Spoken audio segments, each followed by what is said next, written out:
से कम आदरणीय शंकराचार्य जी वो लोग तो न पूछे जिनकी डिग्री पूरा हिंदुस्तान देखना चाहता है और सुप्रीम कोर्ट कहता है कि साहब वो नहीं दिखा सकते, वो निजता का। हमारे प्रेस वाले साथी हैं, हमारे अधिवक्ता साथी हैं, हम एक फॉर्म भरते हैं तो पता चलता हमें अपना प्रमाण पत्र देना पड़ता है। सत्ता के शीर्ष पे बैठा व्यक्ति आज तक अपना प्रमाण पत्र नहीं देता, और देगा भी कैसे?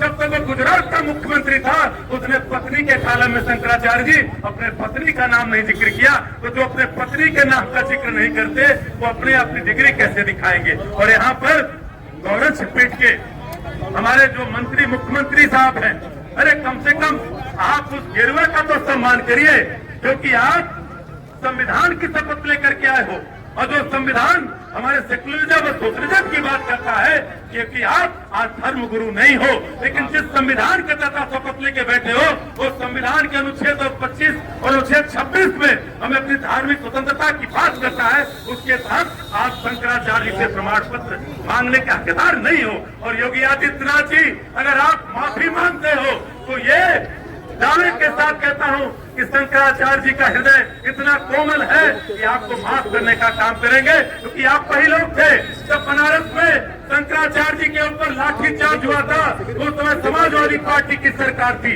और उस समय भी मुझे अच्छी तरह ख्याल है कि जब उस समय उसके मुखिया अखिलेश यादव जो उनके मंत्री आए तो उन्होंने माफ किया। इतना बड़ा मन है। और नहीं तो एक चीज कह के जाना चाहता हूँ कि जिन हाथों में शक्ति भरी है राज तिलक लगाने की, उन हाथों में ताकत है सर उतार लेने की, इसलिए आप इतना मजबूर मत करिए। मैं अपनी अंतिम बात को ही समाप्त करते हुए श्रद्धेय शंकराचार्य जी के चरणों में नमन करता हूँ, और बार बार मैं इस चीज को कहता हूँ कि हमारे गुरु हैं, हमारे परंपरा के हमारे अभिभावक हैं। जब भी जहाँ भी आवश्यकता पड़ेगी मैं तो अपने आप को रोक नहीं पाया। मैं रात को देखा, मैं सुबह निकल के आया तो श्रद्धेय शंकराचार्य राम करने का मैं बिना आशीर्वाद लिए, और ऐसा अगर होगा तो हम सैकड़ों की संख्या में काशी वासी आएंगे और प्रयागराज की सड़कों को जाम करके रहेंगे। इस तरह का नाम न किया जाए। परम पूज्य शंकराचार्य भगवान की